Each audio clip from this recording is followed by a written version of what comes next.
buri munota ndetse na buri segonda intambara hagati ya Leta Zunze Ubumwe za Amerika na Iran ndetse n'igihugu cya Israel iri guhindura isura kandi birarushaho kuba bibi kurenza uko abantu babitekereza. Ubu Iran iri gutera amabombe akomeye cyane mu bihugu bitandukanye birimo ibirindiro bya Leta Zunze Ubumwe za Amerika nk'uko yabisezeranye, kandi ngo kuri iyi nshuro yarakaye irakoresha intwaro Amerika itigeze ibona. Ku ruhande rwa Leta Zunze Ubumwe za Amerika, Donald Trump, perezida w'iki gihugu, nawe yabwiye Iran ko mu gihe izatera ibihugu by'inshuti za Amerika naho ifite ibirindiro bizarakaza cyane Leta Zunze Ubumwe za Amerika, nabo bagakora ibishoboka byose bagihimura kuri Iran, ndetse nabo ngo bazakoresha imbunda n'ibisasu iki gihugu cya Iran kitakekaga ko Leta Zunze Ubumwe za Amerika zitunze.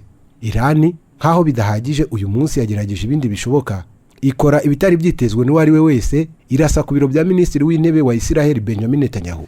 Aha abantu benshi bikanze ndetse bavuga ko igihugu cya Iran nubwo bigaragara ko kiri kurwana cyonyine ariko atari agafu k'imvugwa rimwe. Intambara hagati ya Amerika Israel zifatanyije zagabye kuri Iran yinjiye mu munsi wa gatatu. Hari byinshi byabaye kuri uyu munsi wa gatatu, ibitero bikomeye byaguyemo umubare w'abatabarika, byose turabigarukaho. Uretse gato mbere yuko tuvuga kuri ibyo bitero ndetse n'intambara ikomeye hagati ya Iran na Leta Zunze Ubumwe za Amerika, reka ngusubize inyuma gato dusubire kuri Ayatollah Ali Khamenei. Tuvuge ku gitero cyo kumwica cyateguwe na Israel na Amerika kikaba mu gitondo aho kuba mu ijoro nk'uko benshi bari babyiteze. Bijya gutangira iki gitero cyahitanye umutegetsi w'ikirenga wa Iran Ayatollah Ali Khamenei. Ntabwo cyagabwe hagati mu ijoro nk'uko benshi bashoboraga kubyitega, ahubwo ngo cyabaye mu gitondo. Ibitangazamakuru byinshi bivuga ko kuba byarabaye mu gitondo ari ukubera ko Amerika na Israel banzuye gukorera ku makuru akomeye y'ubutasi yabagezeho amasaha make mbere. Aba bari bamaze amezi menshi bashaka kumenya igihe nyacyo abategetsi bakuru ba Iran baterana, maze bamenya ko Ayatollah Ali Khamenei yaragiye kuba ari mu nyubako iri hagati mu mujyi wa Tehran kuwa gatandatu mu gitondo. Amerika na Israel bari bafite intasira aho abandi basirikari bakuru n'abakuriye ubutasi bari buhurire n'uwo mutegetsi muri ako kanya, kandi ngo byagombaga kuba mu mwanya umwe. Ni nyuma y'amezi menshi Amerika na Israel bakurikirana ingendo zuriya mutegetsi w'ikirenga Ayatollah Ali Khamenei. Uburyo nyabwo bakoresheje ni ibanga, nubwo perezida wa Leta Zunze Ubumwe za Amerika Donald Trump ku mbuga nkoranyambaga yabaye nk'ubukomozaho. Trump ubwe yavuze ko uriya Khamenei cyangwa se uriya mutegetsi w'ikirenga Ayatollah atashoboye kwihisha ubutasi bwabo na systeme zigezweho zo gukurikirana umuntu. Ababisesengura bavuga ko ibyo Trump yavuze ngo bishobora kuba ari ubutasi bukoresha abantu akaba umuntu utanga amakuru, cyangwa se ngo bukaba bwifashisha ikoranabuhanga rigezweho, artificial intelligence AI. Mu ntambara yamaze iminsi 12 muri Kanama, ubwo ni mu kwezi kwa gatandatu, Israel yakurikiranye abahanga muri siyanse n'abategetsi ba Iran bakoraga ku mushinga w'ingufu za nucleaire mbere yo kubica barashweho ibisasu. Bivuga ko Israel yakoresheje kwinjira mu mirongo ya telefone n'imikorere ya telefone ngendanwa kugira ngo bamenye ingendo naho abo bahiga baherereye buri kanya bakabagendaho. Ibyo rimwe na rimwe biba birimo gukurikirana n'abarinzi babo bari abitwa ba bodyguard, bakabashyiraho utwuma tubakurura amajwi ndetse n'amashusho tukanerekana aho bari naho bakunze kuba bari. Iran yari izi neza ko umutegetsi wayo w'ikirenga ari mu mboni z'abanzi, kandi kunanirwa kumurinda no guca ibyuho intasi zakuramo amakuru arambuye kuri we ngo byarakaga gakomeye.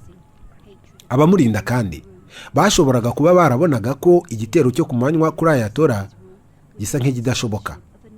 Aha rero nk'uko bivugwa n'ibitangazamakuru bitandukanye birimo nka New York Times, amakuru y'ubutasi yavuye muri CIA yahise ahabwa Israel kugira ngo nayo ikore akazi ikora icyo gitero kivuganye uyu mutegetsi w'ikirenga. Ibimenyetso byerekana ko habayeho kugabana akazi, maze Israel ikibanda ku gutera maze ikarasa ahari abategetsi ba Iran, naho Amerika yo ikarasa ahari abakuru b'ingabo. Nuko babagabanye mu buryo bukomeye. Ubutasi bwahererekanyije mbere amakuru ahagije ku ngendo za Ayatollah Ali Khamenei n'abandi bategetsi kugira ngo bakora ibitero bategure neza indege zishobora kuharasira kure ndetse barashe kure za misile. Aho gukora igitero kimwe simusiga, umugambi wari uko iki gitero gitangiza ibitero birebire kandi bigahera neza nyuma y'icyo gitero cya mbere simusiga ku bategetsi bakuru ba Iran. Mu busanzwe bishobora gufata igihe kigera ku masaha 2 ngo indege z'intambara za Israel zibe zageze mu kirere cya Iran. ariko ntabwo bizwi neza intera zarasiyeho biriya bisasu byashwanyaguje aho Ayatollah Ali Khamenei yari ari. Ubwo umwanzuro wafatwaga, bivugwa ko indege za Isiraheli zakoresheje bombe 30 mu kurasa aho Ayatollah Ali Khamenei yari ari. Bamurashe saa 3:40 zaho. Ubwo hano i Kigali no mu Burundi zari saa 1:40. Ibi bisasu byose bishobora kuba byaratewe nuko bikekwa ko Khamenei yari akirimo gukoresha ubwihisho bwo munsi y'amazu buzwi nka underground bunker, aho yari yagiye kugira ngo yikinge aya mabombe. Abasesengura iby'intambara bavuga ko ibisasu byinshi ngo bishobora kuba byari bikenewe kugira ngo nibura biriture hasi cyane bishoboka muri izo nyubako kugira ngo bigere kuri Khamenei bari bagambiriye guhitana. Ahandi hantu harashwe muri Tehran harimo ibiro bya Perezida Masoud Pezeshkian. Gusa we nyuma yahise asohora itangazo ko ariho kandi ameze neza, n'ubu aracyahumeka. Muri iki gitero abategetsi batatu bakuru ba gisirikare byemejwe na Iran ko bapfuye, barimo Minisitiri w'Ingabo Brigadier General Aziz Naziradeh, umunyamabanga mukuru w'inama ya gisirikare Ali Shamakhan na General Mohammed Pakpoul, umugaba w'umutwe w'ingabo ukomeye cyane wa IRGC ukomeye cyane muri iki gihugu. Ubwo izo ndege zarasaga byari hagati mu ijoro i Mar-a-Lago muri Florida, aho Perezida Donald Trump yarakoranyije bamwe mu bategetsi bakuru be bo hafi ngo bakurikirane ibiri kuba. Bivugwa ko byafashe amasaha mbere yo kwemeza ko umutegetsi w'ikirenga wa Iran ibi bitero byamuhitanye. Bivugwa ko Iran ariko yari yiteguye ko ibi byaba, mu gihe hari amakuru ko hari hateguwe uko Khamenei n'abandi bategetsi bakuru bahita basimburwa mu gihe haba habayeho kubica. Ibi rero bisobanuye ko kwica aba bategetsi bakuru ba Iran bishobora kuba bidatanga ishusho igaragara yuko ibintu bizakomeza muri iyi ntambara. At 0710 local time. Reka tuyivugeho noneho.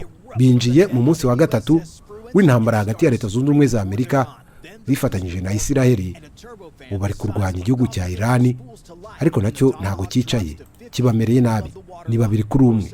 Ubu tuvugana, Minisitiri w'Intebe w'Ubwongereza Keir Starmer yavuze ko Leta Zunze Ubumwe za Amerika zasabye uburenganzira bwo gukoresha ibirindiro by'Ubwongereza mu guhagarika ibitero bya za misile bya Iran ku bubiko bw'ibisasu bya misile cyangwa ahantu hategurirwa ibisasu bya misile kugira ngo biraswe. Uyu Starmer avuga ko yemeye iki cyifuzo gishya cyo gukumira Iran kurasa ibisasu bya misile mu karere kose no kwica abaturage, ariko yashimangiye ko Ubwongereza budashyigikiye ibitero bya Amerika na Isiraheli kuri Iran. Minisitiri w'Intebe akavuga ko Ubufaransa n'Ubudage nabyo byiteguye kwemerera ibikorwa bya Amerika ku birindiro byabyo gusenya ubushobozi bwa misile za Iran. Muri iyi ntambara mu minota mike ishize uyu munsi, igihugu cya Qatar nacyo cyavuze ko cyarashe indege ebyiri za Iran. Minisiteri y'Ingabo muri icyo gihugu ikavuga ko yahanuye indege ebyiri zo mu bwoko bwa Su-24 zari ziturutse muri Iran. Ivuga ko kandi yaburijemo n'ibisasu 7 bya misile n'indege 5 zitagira abapilote byatewe mu duce twinshi muri iyo leta uyu munsi. Kuri uyu munsi wa gatatu, Iran yarashe no mu gihugu cya Isiraheli amabombe menshi na za misile. Minisitiri w'Intebe wa Isiraheli Benjamin Netanyahu yabwiye abanyamakuru ko ubutegetsi bwa Iran bwashyira mu kaga abantu bose mu gihe bushoboye kubona intwaro za nucleaire n'uburyo bwo kuzitanga. Yabivuze ubwo yasuraga agace ka Bein Shemesh kagabweho igitero na Iran ubwo hari ku cyumweru. Netanyahu yavuze ko we na Amerika bakomeye cyane ndetse bakomeje kwikingira, ariko ngo bari kubikora bari kurinda imbaga y'abantu benshi. Yavuze ko ari gushimira byimaze inshuti yabo ikomeye n'umuyobozi ukomeye ngo w'isi Donald Trump mu kwifatanya nawe muri iki gikorwa gikomeye bisi cyo kurokora isi. Uyu munsi kandi mu itangazo rishya ingabo za Isiraheli zivuga ko zagabye igitero gikomeye mu murwa mukuru wa Iran Tehran. Ni ibitero bakomeje kuvuga ko bigamije guhashya icyo bise intego z'ubutegetsi bw'iterabwoba bwa Iran.